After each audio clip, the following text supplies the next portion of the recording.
In a country where football is played on beaches, streets, and dirt fields, where samba mixes with sweat and the ball is kissed with both love and rage, greatness is often born in chaos. But Ricardo Issekson dos Santos Leite, whom the world would come to know as Kaká, was born not in chaos, but in calm. Born on April 22, 1982, in the capital city of Brasilia, and raised in São Paulo, Kaká didn't grow up in the favelas, nor did he learn football on broken pavement. His family was middle class, stable, supportive. His father was an engineer, his mother a teacher. He was well educated, polite, quiet. From a young age, there was something radiant about him. Not flashy, not wild, just light. It came through in the way he spoke, the way he moved, the way he prayed. And he always prayed. Kaká was deeply religious, a devout angelical Christian from the beginning. He wasn't raised in the church casually. It was his core. And yet, as a child, his faith lived hand in hand with his obsession for football. His younger brother, Rodrigo, also played, but it was Ricardo who stood out. His elegance on the ball, his posture, his athletic grace, they made coaches take notice. By 8, he had joined a local youth academy. By 15, he was playing for São Paulo's U20s.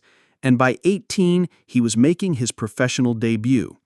He was tall, lean, smooth like silk, yet explosive. With every touch, he blended two worlds, the creativity of street football and the composure of the academy. But just as he began to rise, tragedy came knocking. At 18, during a vacation, Kaká jumped into a swimming pool. His head struck the bottom. He fractured his spine. For weeks, doctors feared he would never walk again. His football career, they said, might be over before it began. But Kaká never stopped believing. He prayed. Every day. He read scripture.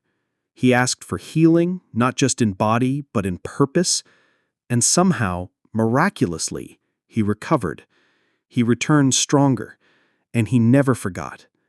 Every time he scored a goal, for the rest of his career, he pointed to the heavens. "I belong to Jesus," his shirt would read. In 2001, he exploded onto the Brazilian League, scoring 12 goals in 27 matches and helping São Paulo reach the semifinals of the Copa Libertadores. Scouts from Europe began circling, but it was AC Milan who made the move. In 2003, Kaká arrived in Italy, a stranger in a foreign land, armed with only a smile, a Bible, and a God-given talent. He was 21, but he played with the calm of a veteran. In his debut season, he displaced Rui Costa, the Portuguese maestro, and made the position his own. Milan had found not just a midfielder, they had found the future. He became the center of Carlo Ancelotti's side, a rare number 10 who could do everything, sprint like a winger, pass like a regista, shoot like a striker. He didn't just beat defenders, he glided past them. His runs were elegant, ghost-like. His goals, often from distance, were thunderbolts wrapped in silk. In 2004, Milan won Serie A. In 2005, they reached the Champions League final. And then, Istanbul. Kaká was brilliant that night. He assisted Hernan Crespo with a through ball that cut open Liverpool like a surgeon's scalpel. At halftime, Milan led 3-0, but fate had other plans. Liverpool mounted one of the greatest comebacks in football history. Milan lost on penalties. Kaká walked off stunned, but he didn't curse. He didn't rage. He looked to the sky. In 2007, he came back for revenge. Milan stormed through Europe. Kaká was untouchable. He destroyed Manchester United in the semi-final with one of the greatest individual performances in Champions League history, dribbling past defenders, scoring twice, making seasoned pros look like amateurs. In the final, Milan beat Liverpool. Kaká was crowned King of Europe. That year he won the Ballon d'Or, the last player to do so before the Messi-Ronaldo duopoly. He was, for a time, the best player in the world.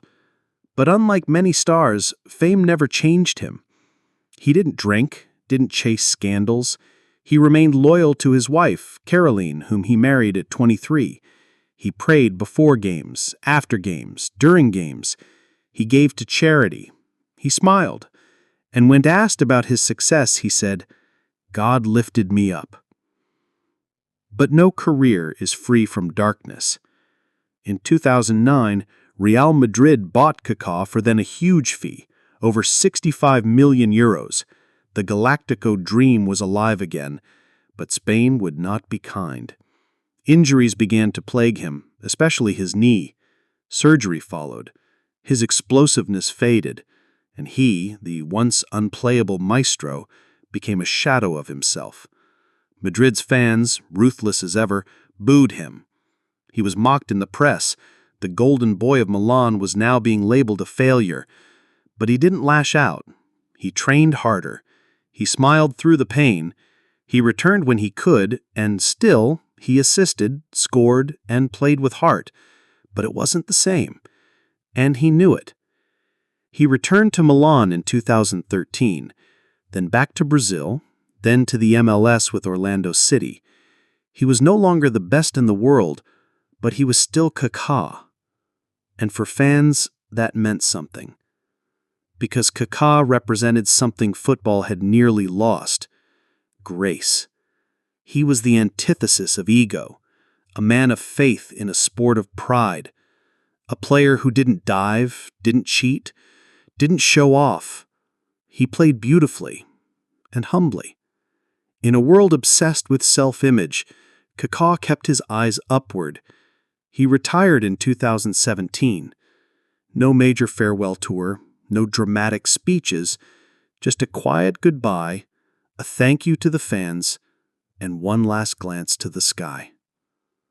Today, Kaká is still revered, not just in Brazil, not just in Milan, but by anyone who loves football, truly loves it. His name is spoken with warmth, with reverence. He is a reminder of a time when football had room for poetry, for decency, for light. And in an age of noise, Kaká's legacy is a whisper that never fades.